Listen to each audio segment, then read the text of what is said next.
Dans l'actualité politique de ce lundi, à 4 mois des élections municipales, intéressons-nous ce soir aux ambitions du Front National. La présidente du mouvement, Marine Le Pen, espère glaner quelques mairies en mars prochain. Certains candidats frontistes sont des convertis. Ils militaient auparavant à l'UMP ou au Parti Socialiste. Amandine Atalaya, Thierry Hackett et Jean-François Monnet ont rencontré des membres de cette nouvelle vague du Front National. Agrégé de physique, Jean-Bernard Formé est l'un de ces enseignants qui portent encore la cravate. Alors que neuf.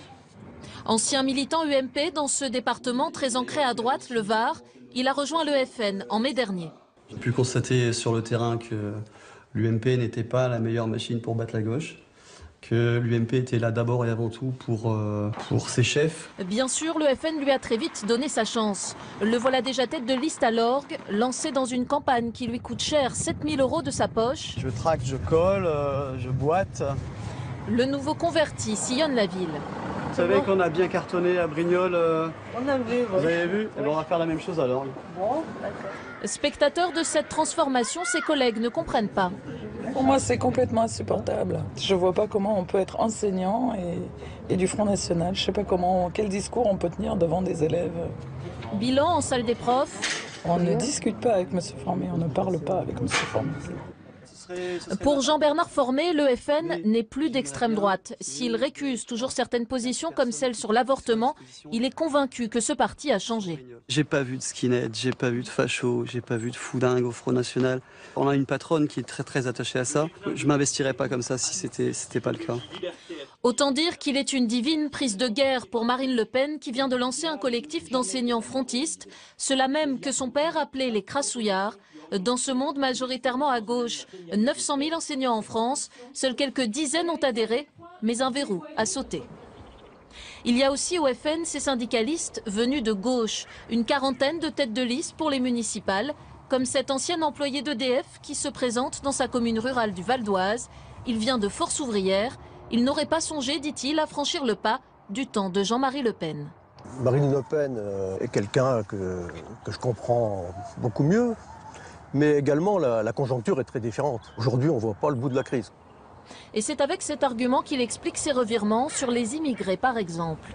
Dans le passé, j'étais plutôt favorable à les aider, sans trop me poser la question des conséquences au niveau global. Aujourd'hui, ce n'est pas raisonnable de laisser les frontières grandes ouvertes. Son passé de gauche est au grenier. Lui qui votait PS et qui a accumulé des centaines de dossiers syndicaux, arpente maintenant les rues de sa commune avec des tracts Front National sur la ruralité.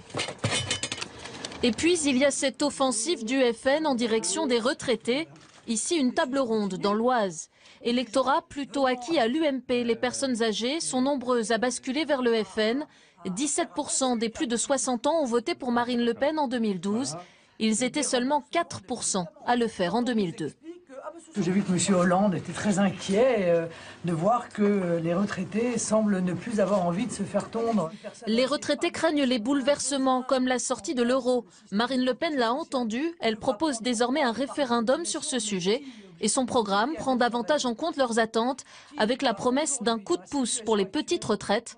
Alors beaucoup se disent pourquoi pas, cet homme de 74 ans a voté Hollande, il le regrette et donnera sa voix au FN. J'ai estimé que Hollande ne faisait plus une politique socialiste, que c'était un social-libéral et que ça n'avait aucun intérêt par rapport à Sarko. Le FN veut montrer qu'il convainc des électeurs venus d'un peu partout, quitte à créer de petites mises en scène. Dans ce panel de retraités présenté par le parti comme de nouvelles recrues inquiètes, on ne peut plus soigner les dents, les lunettes, c'est excessivement cher. On découvrira un peu plus tard que cette femme, par exemple, est candidate pour le FN depuis 2004. Les organisateurs manquaient de participants, preuve que la conquête de certaines catégories de Français reste une entreprise difficile pour le FN.